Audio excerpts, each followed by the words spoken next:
52வது ward Peelamedu திருமகள் நகர் பகுதியில் 42 லட்சம் ரூபாய் மதிப்பிலான புதிய தார்சாலை அமைக்கும் பணி. கோவை கிழக்கு மண்டலத்தில் புதிய தார்சாலை அமைக்கும் பணியினை மண்டல தலைவர் இலக்குமி இளஞ்செல்வி கார்த்திக் துவக்கி வைத்தார். மாவட்ட செயலாளர் நா. கார்த்திக் பங்கேற்பு.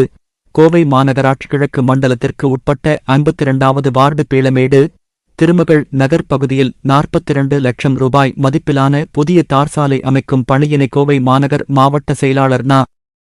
கார்த்திக் எஸ்.எம்.ஏ. முன்னிலையில் கிழக்கு மண்டல தலைவர் இலக்குமி இளஞ்செல்வி கார்த்திக் துவக்கி வைத்தார். இதில் திமுக பொதுக்குழு உறுப்பினர் இரா. மணிகண்டன், பகுதி கழக பொறுப்பாளர் துரை. செந்தமிழ்ச்செல்வன், வட்டக்கழக செயலாளர் நாராயணன், ஆட்டோ சசி, அருள்மிகு தண்டுமாரியம்மன் திருக்கோவில் அறங்காவலர் சியவச்சன், கோவிந்தராஜ், சுந்தரராஜன், எஸ்.